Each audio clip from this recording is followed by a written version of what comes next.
Hey, welcome. Your house is always talking to you, and one of its most important languages, it's electrical. So today we're going to learn how to decode those signals, the subtle ones and, yeah, the not so subtle ones that your system sends out. These signals tell you everything you need to know about its health and its safety. Let's get right into it.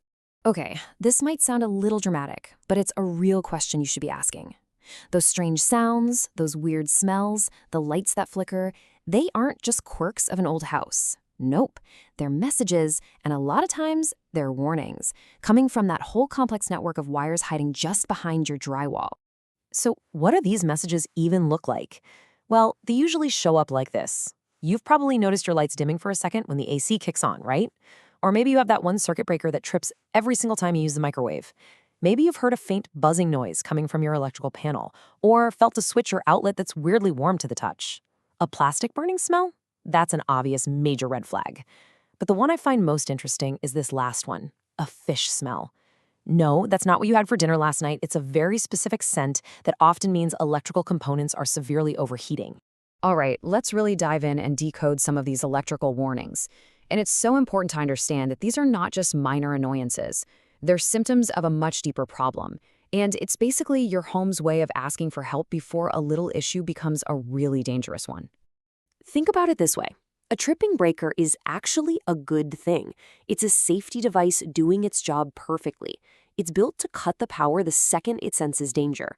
But if it's tripping all the time, that's a huge clue. It's a clear signal that the circuit is constantly being asked to handle way more power than it was ever designed for. And that is a classic sign of an overloaded system. And what about those flickering lights? I mean, sure, a single bulb might just need to be tightened. But if you're seeing lights flicker across multiple rooms, that could point to a much bigger, more serious problem. It often means there are loose connections somewhere in the system, maybe even at the main service line coming into your house. And here's the deal. Loose connections create heat, and heat is a massive fire hazard. So why are so many of our homes sending out these SOS signals? Well, the heart of the problem is a fundamental mismatch. A lot of our homes were built for a totally different era, and frankly, they are struggling to keep up with the insane electrical demands we have today. To really see what I'm talking about, just look at this difference. A ton of homes built in that post-war boom from the 40s to the 70s were built with maybe a 60 or 100 amp electrical panel.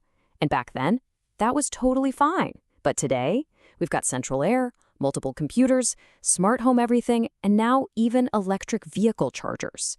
Our demand for power has absolutely exploded, and these older systems just were not built for this kind of load.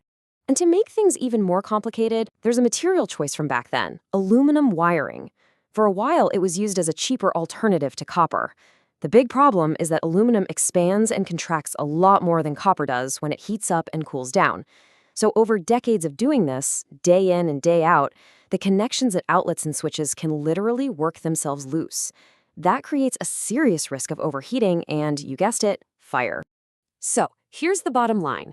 When you take our modern, power-hungry lifestyle and you plug it into an electrical system that was designed for a much, much simpler time, you get an overloaded system. It's that simple. Those flickering lights and tripping breakers, they are the direct symptoms of a system being pushed way beyond what it can safely handle. But hey, there is good news. We can absolutely bring these older systems into the 21st century. So this next part is all about the modern solutions that don't just fix the problems, but actually prepare our homes for the future. Okay, the new benchmark, the magic number for a modern home, is a 200 amp service panel. Upgrading to this standard gives you all the juice you need for today's tech. Your EV charger, your AC, your home office, and it gives you plenty of extra capacity for whatever new gadgets are coming down the line. It's really about going from a system that's just struggling to keep up to one that's capable, safe, and ready for anything. Now, I know the idea of a panel upgrade can sound like a huge, scary deal, but professionals follow a really clear process. It always starts with a thorough assessment to figure out exactly what the home needs. Then comes the actual installation, which usually involves coordinating with the local utility company. And finally, everything gets tested and inspected by the local building department to make sure it's all done safely and up to code. A modern upgrade is so much more than just a bigger panel. It also includes these critical safety devices, and a lot of them are now required by electrical codes. You've got GFCI outlets, which protect you from shock near water. Then there are AFCI breakers, which can actually detect dangerous arcs in your wiring that could start a fire inside a wall. Dedicated circuits give your big, power-hungry appliances their own lines so they don't overload everything else. And whole house surge protection, it's like a bodyguard for all your expensive electronics. Now, all of this work is complex, and it's incredibly dangerous if it's not done right. That brings us to our last and honestly, maybe the most important section, making sure the person you hire to do this work is qualified, licensed, and fully accountable.